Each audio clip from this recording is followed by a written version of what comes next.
The pain hit Sarah Mitchell like a freight train tearing through her chest. She clutched the bathroom sink, her knuckles white against the porcelain as her vision blurred. The metallic taste of blood filled her mouth. Something was terribly, catastrophically wrong. Her reflection stared back at her, pale, terrified, alone. As we begin this story, tell us in the comments what time you're watching and where you're tuning in from.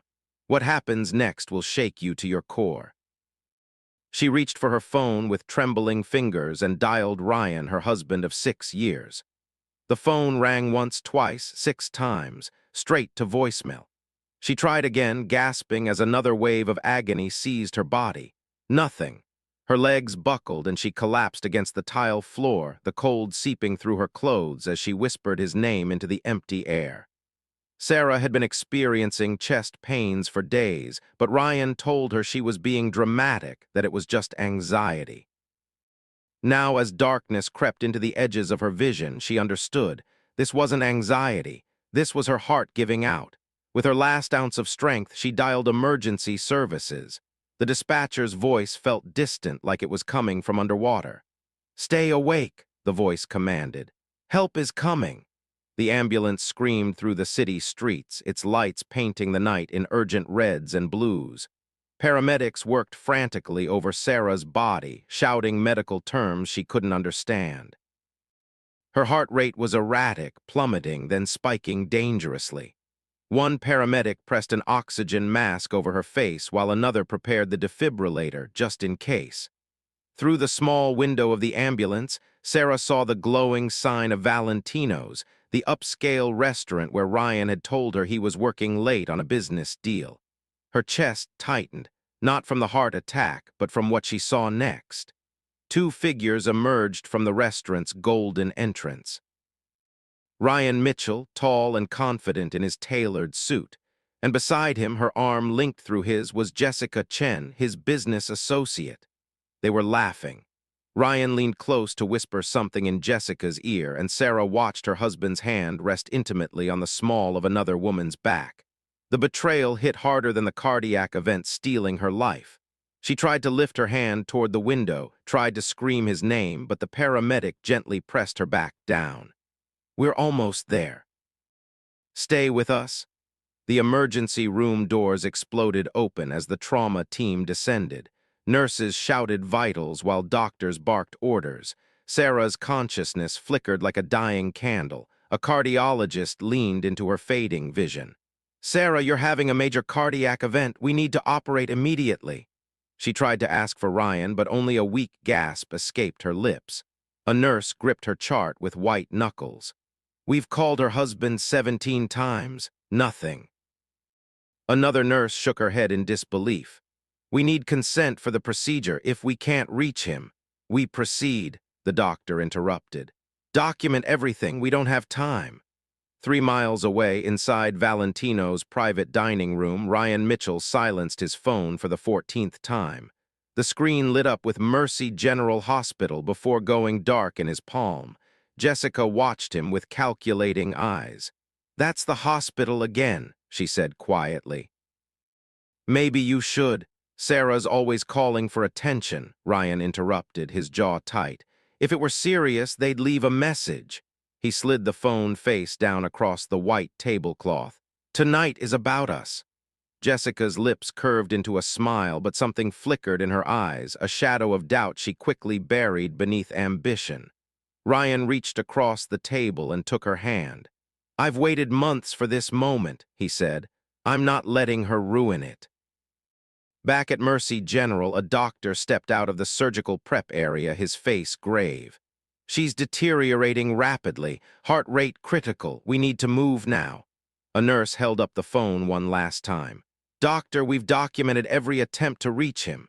The doctor closed his eyes briefly, then nodded. "We proceed. Her life is what matters." Ryan's phone buzzed again on the restaurant table. The screen glowed with the red emergency icon. Jessica saw it clearly this time, and something human stirred within her. "Ryan," she whispered, "maybe this really is." He pressed the red decline button without hesitation. The call ended. Silence settled between them like frost. Jessica looked at the man she thought she wanted and saw something that chilled her. This wasn't love. This was narcissism wearing a designer suit. But Ryan had already moved on. He stood, adjusting his jacket, and Jessica's breath caught as he lowered himself onto one knee. The restaurant staff paused mid-service. Other diners turned to watch. He pulled out a velvet box, and the diamond inside caught the candlelight. "Jessica," he began, his voice smooth and practiced. "You're everything I've needed." The restaurant doors burst open. A man in a rumpled business suit, still pulling a carry-on suitcase, stood in the entrance. Thomas Chen, Jessica's father.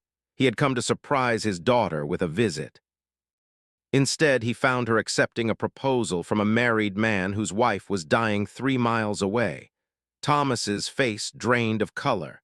"Jessica!" His voice cut through the romantic atmosphere like a blade. Jessica jumped to her feet, the blood leaving her face. "Dad, this isn't." "She knows he's married," someone whispered at a nearby table. Another diner held up their phone, recording. The video was already uploading, already going viral, already ending everything. Ryan stood slowly, the ring box still open in his hand. Thomas walked toward them with deliberate steps, his eyes never leaving his daughter. "Do you know where his wife is right now?" he asked quietly. Jessica shook her head, tears streaming down her face. "She's at Mercy General," Thomas said, his voice steady and cold. "Having emergency heart surgery, alone." He turned to Ryan, and the fury in his eyes could have melted steel. "My daughter works at that hospital. I came straight from the airport when I heard a young woman was brought in dying while her husband ignored 17 emergency calls." The restaurant fell silent. Ryan's mouth opened, but no sound emerged. Thomas took Jessica's arm. "We're leaving now."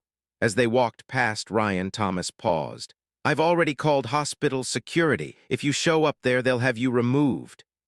Ryan stood frozen, the ring box trembling in his hand as his entire world collapsed around him. At Mercy General, Sarah opened her eyes to see fluorescent lights and hear the steady beep of monitors. Her father sat beside her bed, his hand wrapped around hers. "Dad," she whispered. "You're safe," he said, tears streaming down his face. "Your heart is stable. The surgery worked." She remembered everything, the pain, the ambulance, seeing Ryan with Jessica. "He didn't come," she whispered. "No," her father said gently. "He didn't, but I did, and I'm not leaving."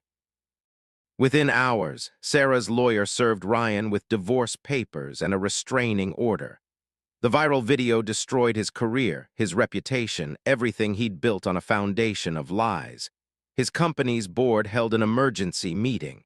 His name became synonymous with betrayal. 2 months later, Sarah stood in her new apartment, sunlight streaming through windows that overlooked a park. Her father helped her hang pictures of her new life, a life without Ryan, without betrayal, without lies. Her heart was healing, literally and figuratively. She had learned the hardest lesson, that the people who should protect you in your darkest moments reveal who they truly are. And sometimes, survival means letting go of the person who was supposed to catch you when you fell. If this story moved you, hit that subscribe button. Share it with someone who needs to hear that they deserve better. Drop a comment telling us your thoughts. Have you ever discovered someone's true nature in a crisis? You're not alone. And remember, when someone shows you who they are in your most vulnerable moment, believe them. Stay strong, stay blessed, and we'll see you in the next story.